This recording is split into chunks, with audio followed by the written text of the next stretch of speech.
God's corrected me before it convicted me.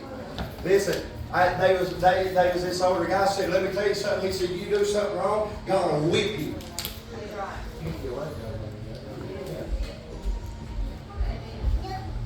I said, you know, God ain't going to physically grab me and spank me.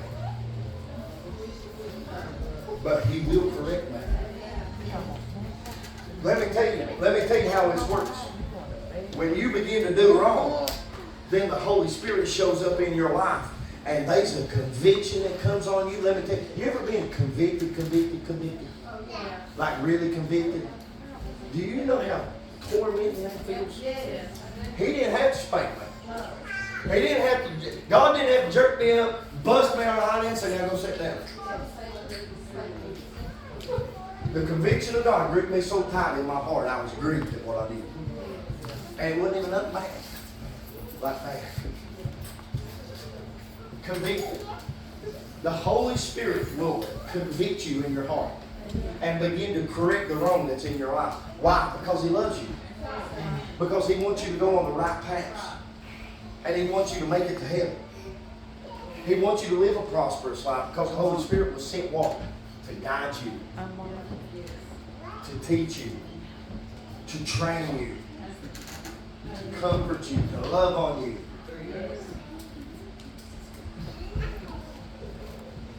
And unfortunately, though that we're so perfect, sometimes we mess up.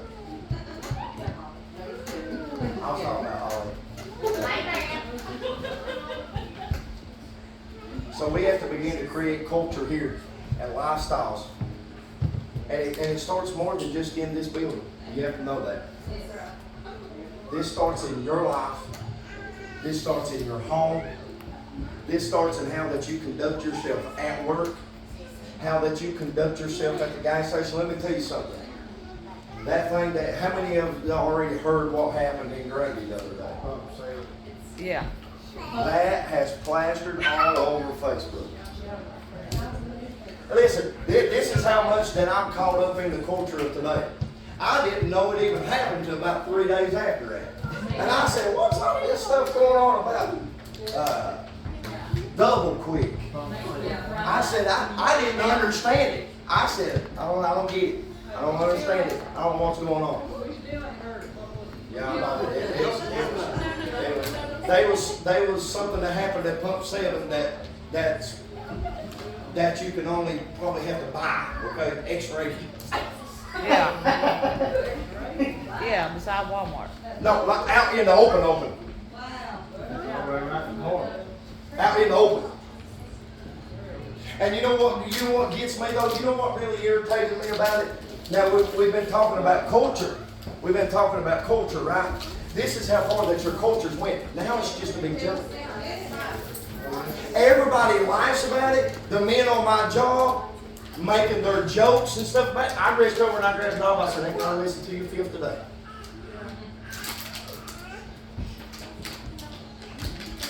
Where's the people that's appalled at this? That's angry at it. That's mad at it because of what happened. It's sick. Yeah.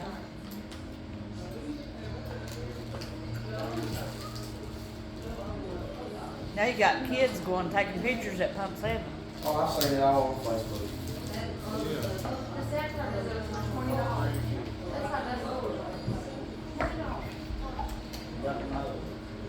See, this is why, listen here, we're playing games in the church. Do you realize what's happening in the world? I just talked about a bunch of stuff that's going on in this world. Do you realize what's happening? Okay, you want me to tell you a quick story? Is this okay, Corey? We're just talking about some things. Now let me tell you a story. I know a lot of people. I've been in ministry. I know a lot. Now let me tell you a little something about your government. The Lord spoke to me years ago, and He spoke to me about witches in the White House and things that was going on. And believe me, I believed it, and I thought about what God told me and stuff. But there was a preacher, evangelist. Me and him was talking, and he said, Daniel, he said, so and so. He said, has a son, and he actually works for Hillary Clinton. He was one of her, he's some kind of guard dude that watches over her or whatever. Okay, back when her and Trump was running for office, when they got their little TVs up there and everything's going through the states and who's winning what, right? And the little states light up red or blue. What time they're in there, Florida lights up red. When Florida lights up red, he said that Hillary Clinton all of a sudden snapped like that. Started screaming, puking, manifesting a demon right there. Right there. Now this guy that's watching over here, his daddy's a Pentecostal preacher. And he's sitting here watching this. And then she becomes violent and picks up an ashtray and tries to hit one of her members on her, whatever you call her board, whatever, council, whatever. She tries to bust him and tries to bust him inside the head with an ashtray. Demons manifesting instantly. See, you got to understand what's in control of this world right now. What's in control, what's trying to operate in the White House, and what's coming to this nation. And it's time that we, the church, we got to wake up and we got to get real. You know, I'm gonna say this one thing. You know, I hear people talk about this, and I'm not criticizing anything. You know, they talk about casting demons into the pit, casting them into the abyss, and go there and stay and never come out. Why don't we just do that to everyone?